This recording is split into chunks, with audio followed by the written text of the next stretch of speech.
Nagpunta kami sa Three Peacock Buffet dito sa Singapore.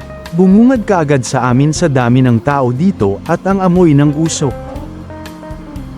Sobrang daming pagpilian na marinated meat, from beef, pork and chicken, iba't ibang spices. Sobrang dami rin ng seafoods. Meron ditong half lobster guys, kaya solid dito. Next, meron din silang ready-cooked food at sobrang daming selections guys. Meron silang shrimp, tempura, and other pork dishes. Ang pork ribs ay too salty lang ito para sa akin. They also have pasta and cakes. Kung mahilig kayo sa mga cakes guys, dito panalo ito. The best part sa akin sa buffet na ito ay ang mga marinated meat nila, at ang lobster na kasama.